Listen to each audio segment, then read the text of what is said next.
ஓம் அமிர்தேஸ்வரி நமஹ. ஓம் நம சிவாயா. இன்னைக்கு டே 4ல நம்மளுடைய குருவான ஸ்ரீமத் அமிர்தானந்தமயி தேவி அம்மாவுக்கு நம்ம எதுக்கு நன்றி சொல்ல போறோம் அப்படின்னா, தினம் தினம் அம்மா பக்தர்களுக்கு ஆன்மீக வாழ்க்கையில முன்னேறணும் அப்படின்னு எண்ணத்தோட வரவங்களுக்கு அம்மா தீட்சை கொடுத்து குருவா வராங்க.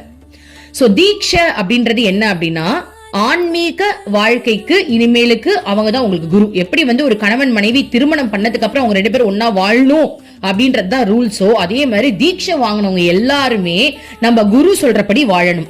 ஏன்னா நம்மளுடைய குரு சத்குரு. சத்குரு அப்படின்றவங்க எப்படிப்பட்டவங்க அப்படின்னா, நம்மளுடைய ஆத்மாவை ஊடுருவி அதுக்குள்ள இருந்து நம்மள வழி நடத்துறவங்க தான் சத்குரு. அப்படிப்பட்ட குருவான சத்குரு அம்மா தினம் தினம் எத்தனை பேர் வந்தாலும் தீட்சை கேட்கிறவங்களுக்கு அதற்கான தகுதி இருக்கும் போது நீங்க சரியா தீட்சை கொடுத்துறீங்கம்மா. அதுவும் இலவசமா தீட்சை கொடுக்குறீங்க.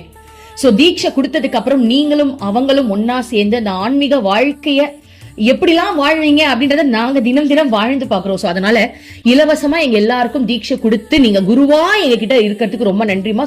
2025ல எனக்கு தெரிஞ்சு நிறைய பேருக்கு, அதாவது எனக்கு தெரிஞ்சவங்களுக்கு சொல்றேன், நம்ம யூடியூப் சேனல் மூலமா வந்த நிறைய மக்களுக்கு நீங்க தீட்சை கொடுத்திருக்கீங்கம்மா, குருவா வந்திருக்கீங்கம்மா. எவ்வளவு பெரிய விஷயம், ரொம்ப சந்தோஷமா இருக்குமா. எல்லாரும் எனக்கும் அம்மாதா குரு, எனக்கும் அம்மாதா குருன்னு சொல்லும் போது அவ்வளவு ஒரு சந்தோஷம், அந்த ஆனந்தத்திற்கு எல்லையே இல்லமா.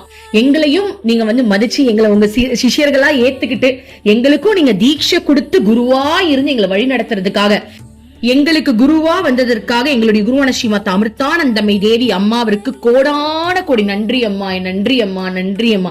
Thank you thank you thank you. Love you love you love you love you love you அம்மா.